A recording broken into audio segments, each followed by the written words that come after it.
అందరికీ ప్రైజ్ లాడండి. బాగున్నారా? ఈ ఉదయకాల దీవెనలు బట్టి, దేవుని యొక్క మహాకృపను బట్టి దేవాది దేవునికి మహిమ, ఘనత, ప్రభావములు కలుగును గాక. నిన్నటి దినం మనము ఆ యొక్క ధనవంతులుగా ఈ లోకంలో ఉన్నప్పుడు, నీతిమంతులుగా ఉన్నప్పుడు ఎందుకు కష్టాలొస్తాయి? నరులకు ప్రతిరోజు భూమి మీద యుద్ధమేనా అనే దాని గురించి మనము నిన్న కొంచెము దేవుని యొక్క వాక్యాన్ని ధ్యానించాము. ఈ దినం దాంట్లో కంటిన్యూషన్‌గా ఇంకొంచెం ధ్యానిద్దాము. అంటే అంటే నరుడు ఈ లోకంలో ఉన్నంత వరకు మంచోడు కావచ్చు, చెడ్డోడు కావచ్చు. ప్రతి ఒక్కరూ ప్రతిరోజు యుద్ధం చేయాల్సిందే. యుద్ధం లేకపోతే మనిషికి ఆ రోజు జరగనే జరగదు. అది ఖచ్చితం. ఎలాంటి యుద్ధం అంటే అన్ని రోజు అన్నం కోసం ప్రయాసపడతాము. లేకపోతే ఇంట్లో బాధల కొరకు ప్రయాసపడుతుంటాము. ఏదో ఒక సమస్య చేత ప్రతిరోజు ప్రతి ఒక్కరు పీడించబడుతూనే ఉంటారు. అలా లేదు అనేవాళ్ళు చెప్తున్నారంటే అది అబద్ధం. ప్రతిరోజు మానసికంగా, శారీరకంగా ఏదో ఒక రూపంలో ఆ యొక్క యుద్ధ దాడి ప్రతి ఒక్కరి మీద ప్రతిరోజు అనుదినం జరుగుతున్నటువంటి ఇది ఒక ప్రక్రియ. ఈ ప్రక్రియలో మనకు కలిగినటువంటి ఈ యొక్క శాంతి, సమాధానము దేవుడు పరలోకం నుంచి ఆయన పంపించినటువంటి ప్రభు అయిన యేసుక్రీస్తు ద్వారా ఆ నిత్య సమాధానాన్ని, సంతోషాన్ని మనం పొందుకున్నట్టుకు దేవుడు మనకు ఆయన ఒక వరముగా ఉంచి ఉన్నాడు. కాబట్టి ఆ వరాన్ని మనము ఎందుకు స్వీకరించకూడదు?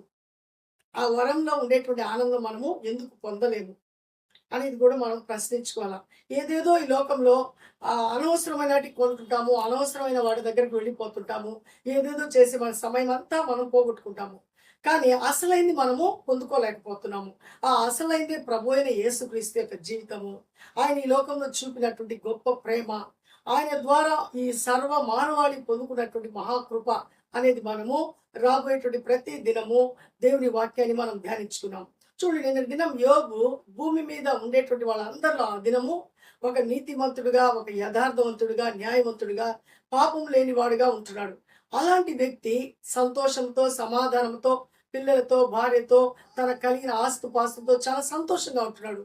ఈ సంతోష సమయంలో దేవదూతలందరూ సమావేశం దేవుని సన్నిధానంలో అయినటువంటి దినమున ఆ అపవాది దుష్టుడు, అంటే మనం నేను అనుకున్నాం విలన్ అనేవాడు అక్కడికి వెళ్ళినప్పుడు దేవుడు అడుగుతున్నాడు, నువ్వు ఎక్కడి నుంచి వస్తున్నావు అని అడిగినప్పుడు, నేను అటు ఇటు తిరిగి వస్తున్నాను అంటే, భూమి మీద నా భక్తుడు ఒకడు ఉన్నాడు కదా ఆ యోబు అనేటువంటి వాడు, ఆయన చూసావా అంటే, ఆయనకేమయ్యా, ఆయన కొరకు ఆయనకి కలిగిన అంతటి మీద నీ యొక్క కంచె వేసి కాపాడుతున్నావు, ఆయనకి ఏం కుదువయ్యా అని ఈ యొక్క విలన్ అనేటువంటి దుష్టుడు దేవుని దగ్గర అనటం జరిగింది. అప్పుడు దేవుడు అంటున్నాడు, ఓకే, నువ్వు ఇలా అనుకుంటున్నావా, సరే నువ్వు వెళ్ళి తనకుండేదంతా ఏమీ లేకుండా ధ్వంసం చేసేయి, కేవలం తన ప్రాణాన్ని మాత్రం ఉండేదానికి నీకు వేలు లేదు అనేటువంటి మాట నిన్నటి దినం మనం ధ్యానించాం. అయితే అదే విధంగా ఆ యొక్క అపవాది వెళ్ళాడు. తన యొక్క బిడ్డలు సంతోషంగా, సమాధానంగా కూర్చొని విందు చేసుకునేటువంటి సమయంలో అందరూ ఉండేటువంటి ఆ గదంతా కూలిపోవటము, వాళ్ళు అక్కడికక్కడే ఒకే రోజు ఆ 10 మంది చనిపోయినటువంటి స్థితిని చూస్తున్నాము. ఆ తర్వాత వెంటనే తనకు ఉండేటువంటి ఆ యొక్క గాడిదలు, ఒంటెలు, ఆయనకు ఉండేటువంటి ఆ గొర్రెలు అన్నీ కూడా అలాగే తెగులు వచ్చి అవి కూడా అలాగే అయిపోతాయి. ఆ పొలములు, ఆయనకు ఉండేటువంటి పంటలు అన్నీ కూడా తెగులతో ఒకే ఒక రోజు అదంతా ధ్వంసం అయిపోతుంది. ఇదంతా తీసుకుని వార్త యోబు దగ్గరికి ఒక వ్యక్తి పరిగెత్తుకుంటూ వస్తాడు. అయ్యా, ఈ విషయాలన్నీ నీకు చెప్పేదానికి నేను ఒక్కడే మిగిలాను, ఇంకెవ్వరు మిగలలేదయ్యా అనేటువంటి మాట వచ్చి ఆయన చెప్పినప్పుడు, అప్పుడు యోబు వెంటనే అన్నమాట ఏంటంటే, అయ్యా దేవా, నీకు స్తోత్రం, నువ్వే ఇవన్నీ ఇచ్చావు నాకు, కాబట్టి నీ నామానికే మహిమ కలుగును గాక అనేటువంటి మాట యోబు అని అతడితో గమ్మువైపోతాడు. అలా అయిపోయిన తర్వాత మరలా అంటే ఎన్ని పోగొట్టుకొని ఏమీ లేని వాడుగా మిగిలాడు. తన భార్య మాత్రం తనతో ఉంటుంది. అయితే ఈ సమయంలో ఏం జరుగుతుందంటే, హృదయంలో ఆయనకు వేదన కలుగుతుంది. నేను ఏం పాపం చేశాను, ఎందుకు నాకు ఇలా అయింది అనేటువంటి ఆ యొక్క ఆలోచనలో ఉంటున్నాడు. కానీ దేవుణ్ణి ఏమీ దూషించటం లేదు ఆయన. దేవుని మీద ఏం కలిగి ఉంటున్నాడంటే నమ్మకం కలిగి ఉంటున్నాడు. ఈ నమ్మకం కలిగినప్పుడు మరలా ఈ యొక్క దేవదూతల యొక్క సమావేశము ఆ యొక్క పరలోకంలో జరుగుతుంది. అప్పుడు మరలా అపవాది వచ్చినప్పుడు అపవాదిని అడుగుతాడు, పోయావు కదా యోబు దగ్గరికి, నేను చెప్పింది నువ్వు చేసావు కదా అన్నట్టు. అవునా, అన్నీ చేశాను, ఏం లాభం, అయినా కూడా ఆయనకి శరీరం బాగుంది కదా, ఆయనకి ఏమి మంచి ఆరోగ్యం కలిగి ఉన్నాడు కదా అన్నట్లు మాట్లాడతాడు. అంటే అప్పుడు దేవుడు అంటాడు, ఇప్పుడు దాకా నన్ను నువ్వు ఇలాగ ప్రేరేపించావు, మొత్తం పోయింది, ఇప్పుడు శరీరాన్ని కూడా నువ్వు కోరుకుంటున్నావా, ఓకే, అయితే నువ్వు వెళ్ళు, తన ప్రాణాన్ని మాత్రం నువ్వు ముట్టబాక, తన శరీరంలో ఉండేటువంటి ప్రతి అవయవాన్ని నువ్వు అటాక్ చేయి అన్నట్టు దేవుడు తనకేమిస్తున్నాడంటే ఆ యొక్క సమయాన్ని ఇస్తున్నాడు. వెంటనే మరలా ఆ యొక్క అపవాది వచ్చి యోబును తన యొక్క చర్మం అంతా చీకిపోయినట్లు ఒక ఒక ఈ లోకంలో రోగము, ఆ కుష్టు రోగం వచ్చే విధంగా చేస్తాడు. అప్పుడు మరలా ఆయన యొక్క గోళ్లతో గీక్కునే దానికి కూడా గోళ్లు లేనటువంటి పరిస్థితి, భయంకరమైన వ్యాధిలోనికి వచ్చేస్తాడు. ఆ టైంలో తన భార్య తన దగ్గరికి వస్తుంది. ఆ యొక్క యోబు గ్రంథం 2వ అధ్యాయం 9వ వచనంలో ఆమె అంటుంది, ఇంకా దేవుడు దేవుడు అంటావా, నీ యథార్థతను నువ్వు విడిచిపెట్టవా, నువ్వు ఖచ్చితంగా నువ్వు వాటన్నిటిని విడిచిపెట్టి నీ దేవుని నువ్వు దూషించి నువ్వు చనిపో, నువ్వు మరణించు అనేటువంటి మాట ఆమె అన్నప్పుడు ఆయన అంటాడు, అలా అనబాక, నువ్వు మూర్ఖురాల్లాగా నువ్వు ప్రవర్తిస్తున్నావు. దేవుడు ఇప్పుడు దాకా ఎన్నో మేలు చేశాడు కదా, ఆ మేలన్నిట్లో మనం ఎప్పుడైనా దేవుడిని దూషించామా?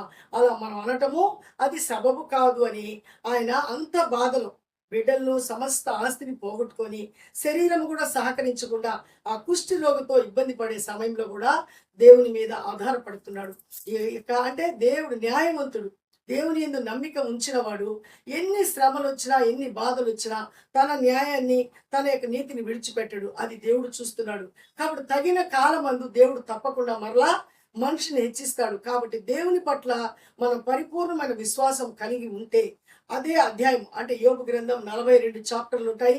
ఈ 42వ అధ్యాయంలో మరలా దేవుడు ఆయన దర్శించి మరలా ఆయనకి రెట్టింపు దీవెనని ఇస్తాడు. హల్లెలూయా, దేవునికి మహిమ కలుగును గాక. మరలా యోబు పోగొట్టుకున్నటువంటి బిడ్డలు మరలా అంటే మరలా ఆయన ఎలా ఇచ్చాడంటే మరలా ఆయనకి మరలా మంచి శరీరం ఇచ్చి మంచి ఆరోగ్యం ఇచ్చి మరలా తన భార్యతోనే మరలా తన 10 మంది పిల్లలు మళ్ళా అనుగ్రహించినట్లు ఆయన పిల్లలంతా అందమైన వాళ్ళు ఈ లోకంలో ఎక్కడా లేనట్లు ఈ గ్రంథంలో రాయబడింది.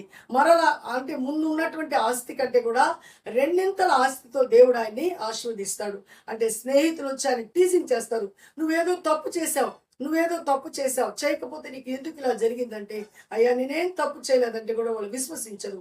అయితే చివరికి వాళ్ళు దేవుడు అంటాడు, ఇదిగో నీ స్నేహితులు నిన్ను టీజింగ్ చేశారు కదా, వాళ్ళ పక్షాన్ని నువ్వు మరలా వాళ్ళను క్షమించి ప్రార్థన చేయమన్నప్పుడు తప్పకుండా దేవుని మాటకు ఆయన లోబడి వెంటనే వాళ్ళ కొరకు ఆయన ప్రార్థించినప్పుడు ఆ ప్రార్థన దేవుని సన్నిధానానికి వెళ్ళి అది అంగీకరించబడుతుంది. అంటే టీజింగ్ చేసి ఇబ్బంది పెట్టినప్పటికీ కూడా వాళ్ళ కొరకు ఆయన ప్రార్థన చేశాడు. కాబట్టి ఈ దినం మనం నేర్చుకుంటున్నటువంటి పాఠం ఏంటంటే, దేవుని యందు మనం నమ్మిక ఉంచినప్పుడు మనకి ఎన్ని శ్రమలు వచ్చినా ఎన్ని బాధలు వచ్చినా మన నీతిని మన యథార్థతను మనం విడిచిపెట్టకుండా దేవుని వైపు చూసినప్పుడు దేవుడు అడిగిన వాటికంటే ఊహించిన వాటికంటే అత్యధికమైన మేళతో తృప్తి పరుస్తాడు. మనకి ఎవిడెన్స్ తో కూడా ఈ గ్రంథంలో యోబుని గురించి చెప్పబడింది. కాబట్టి ఈరోజు మనం దేవుణ్ణి ఆరాధించే వాళ్ళము, దేవుని వెంబడించే టైంలో మనకి ఎన్ని బాధలు వచ్చినా ఎన్ని కష్టాలు వచ్చినా ఇతరులు చేసేటువంటి హేళనను చూసి భయపడకూడదు, దిగులు పడకూడదు, వాటి గురించి మనం ఆలోచిస్తూ అక్కడే కూర్చోకూడదు.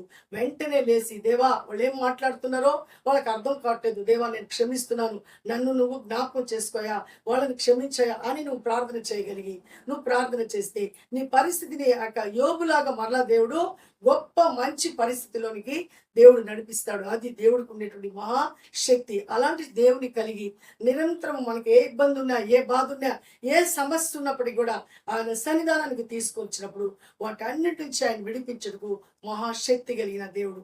కాబట్టి అలాంటి దేవుని కలిగిన మనము సంతోషంతో సమాధానంతో జీవిద్దాము. ఒక చిన్న ప్రార్థన చేద్దాము. మన వెనుకల్లో దేవుడు మనకిచ్చిన ఈ మాటలను దేవుడు సమృద్ధిగా ఆశీర్వదించును గాక. ఆమేన్. ప్రార్థిద్దాం. కృపా సత్య సంపూర్ణుడ, జీవం కలిగిన దేవ, జీవాధిపతి నీ స్తోత్రం నాయన. అనుదినం నాయన ఇదిగో నాయన ఈ షాలోం గాస్పెల్ మినిస్ట్రీ ద్వారా ఈ యొక్క వాక్యం మీ ప్రజలకు అందించడానికి మీరు నన్ను ప్రేరేపించిన విధానాన్ని బట్టి, మీరు చూపిన కృపను బట్టి మీకు కృతజ్ఞతాస్తులు నేను చెల్లించుకుంటున్నాను నాయన. ఇదిగో తండ్రి, చేరవలసిన ప్రతి ఒక్కరికి నాయన నీ గొప్ప సువార్త చేరుటకు ప్రతి ఒక్కరి హృదయంలో గొప్ప ఆనందము సమాధానము నింపబడుటకు వారందరూ నీ కొరకు నా తండ్రి ప్రభా పరిపూర్ణమైన విశ్వాసంతో జీవిస్తూ నువ్వు ఇచ్చే మేళ్లు ప్రతి బిడ్డ పొందుకున్నట్టుకు కృపను అనుగ్రహించమని బలపరచమని ఈ దినం ఎంతమంది అయితే ఈ యొక్క వీడియో చూస్తున్న వాళ్ళు సమస్యల్లో బాధల్లో ఏ విధమైనటువంటి నాయన నలతతో జీవిస్తున్నారో వాళ్ళందరికీ సమాధానం ఇచ్చి మరలా వాళ్ళకు సాక్షులుగా నీ కొరకు నిలబట్టుకు వాళ్ళకుండే సమస్య నుంచి విడుదలిచ్చి మీ కృప చేత నింపి ఆశీర్వదించమని యేసయ్య పరిశుద్ధ నామములో అడిగి బ్రతిమాలు వేడుకుంటున్నాను పరమ తండ్రి. ఆమేన్, ఆమేన్. అందరికీ ప్రైజ్ లాడండి. మీరు తప్పకుండా దేవుడు మిమ్మల్ని అందరినీ దీవించుగాక. God bless you. మీరు సబ్స్క్రైబ్ తప్పకుండా చేయండి, షేర్ చేయండి, లైక్ చేయండి. అనేకులకు ఈ సువార్తను మీరు పంచిపెట్టి ఈ యొక్క దేవుని యొక్క రాజ్యాన్ని నిర్మించడానికి మీరు కూడా పాలిభాగస్తులు అవుతారని నేను విశ్వసిస్తున్నాను. మరలా దేవుడి చిత్తమైతే రేపటి దినం కలుద్దాం. God bless you.